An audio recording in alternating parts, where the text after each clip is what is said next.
Մարդկանցում շատ է կարելի հանդիպել այսպես կոչված ինֆորմացիոն մատրիցայի մասին, ինչ դուք կասեք այդ թեմայով։ Ինֆորմացիոն մատրիցան էներգետիկ համակարգող մեխանիզմ է։ Կախված մարդու կյանքում հայտնված իրավիճակից ինֆորմացիոն մատրիցան փորձում է ուղղորդել մարդուն,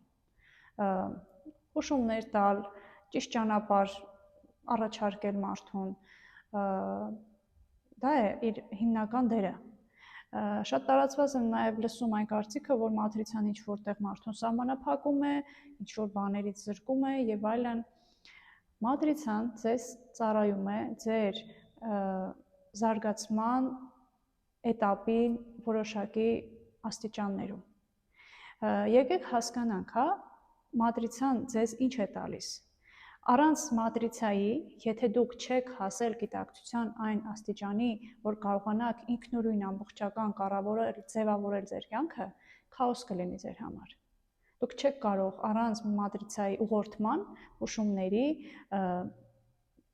օգնության կառավարել ձեր կյանքը։ Դա պետք է ձեր զարգացման էվոլյուցիայի որոշակի ժամանակ։ Այն ժամանակ, երբ որ դուք կհասնեք գիտակցության այն աստիճանի, որ այդ հուշումները արդեն ձեր համար կդառնան սահմանափակումներ, այդ առաջարկած լուծումները կդառնան սահմանափակումներ, դուք արդեն հանգիստ կկարողանաք չհետևել այդ հուշումներին, ուղղորդումներին, այլ գնալ ձեր ճանապարհով։ Բայց մինչ այդ մատրիցան միայն օգնող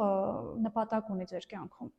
Սահմանափակում որպես նայել այդ մեխանիզմին պետք չի, որովհետև իր ֆունկցիայի մեջ դա չի մտնում։